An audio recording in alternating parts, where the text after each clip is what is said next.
Ilaa durbii kan waaqni eebbisee uumamaan gonfiise fakkommii maraati.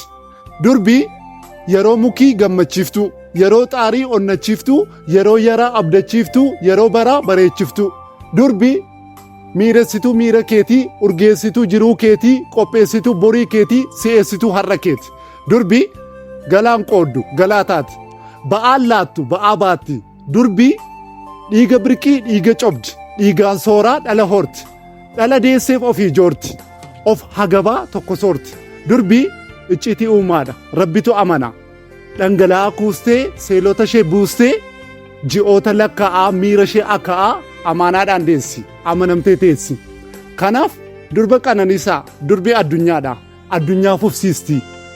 Durbi jiraachuudhaan du'a jibbisiifti. Ilaa durbi addunyaadha. Addunyaan galaadha. Galaanni addunyaadha. Durbi hiika uumamaati. Karoora uumaati. Durbi qabdiidha. Durbi abdiidha. Abdii lafarraati. Durbi hawwiidha. Durbi raawwiidha. Raawwii dhalootaati.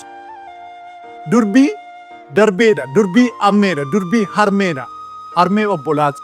Durbi obboleettii. Durbi haadha manaa. Durbi dhala koo hortuu ilma namaa. Kanaaf durba kunuunsaa, uruursaa.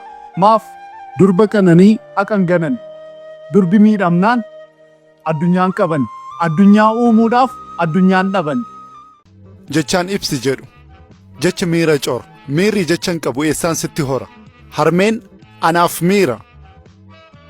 Dhangala'aa kuustee of keessa naluustee dhiiga of keessaa cobsaa imimmaan ishee roobsaa waan hin malleef taatee anaaf garaa taate.